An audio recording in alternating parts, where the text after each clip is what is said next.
Hello, good morning. I am Vasundhara Jagtap in 10th standard from Saraswati Vidyalaya, Nagpur, and my topic is the infrastructure, the blood, bones, and muscles of our economy. First, the blood gives us energy, the bones gives us structure, and the muscles gives us strength, and thus our complete body is made. The airports, ports, railways, waterways, and roadways are all bones of our country. And the freight supplied is nothing but the blood, which make our country to run. The basic system which is necessary for a country is known as infrastructure. Our country is celestially running on these routes. Firstly, when we will be talking about the roads, there are 4.7 million kilometers of roads, and thus our country was second largest road network country in the world. Here we will take an analysis of the kilometers that the national highway NH is having. 79,116 kilometer, state highway SH having 1,55,716 kilometer, and that of the district and rural roads DRR is having 44,45,010 kilometers. It is observed that 95% of the roads are in DRR, that is district and roads, rural roads. And by observing more, it notes that the state highway having is about 3.3% and the national highway is 1.7%. Thus in DRRs there are maximum road in upcountry which are to be upgraded. In our body it is not ample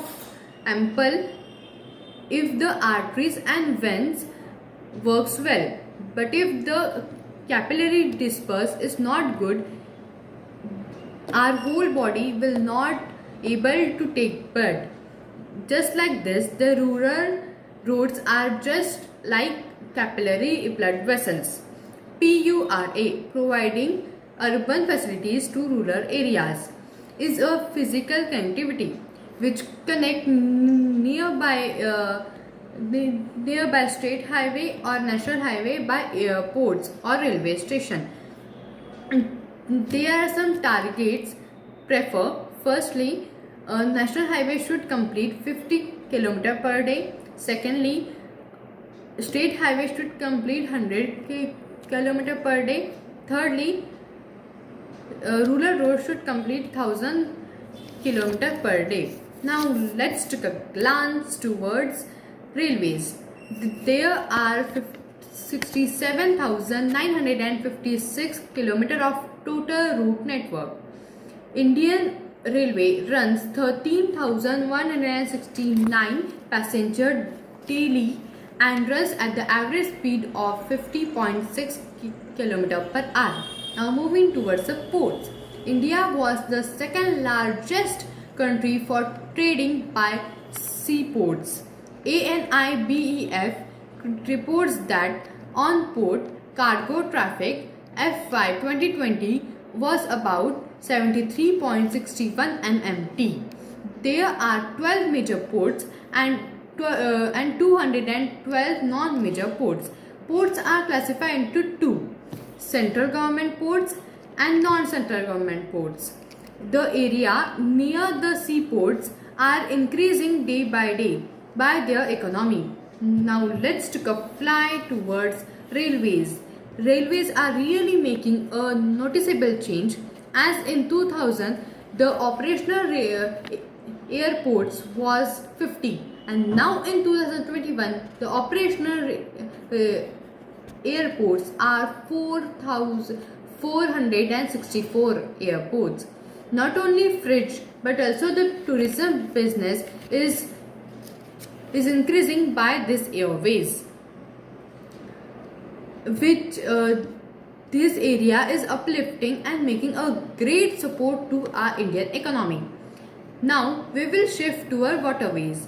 Waterway is contributing part in feeding the financial system, and it gives us support to consistent and for global trade. A great deal has been done as we look towards the new building of new inland waterway network.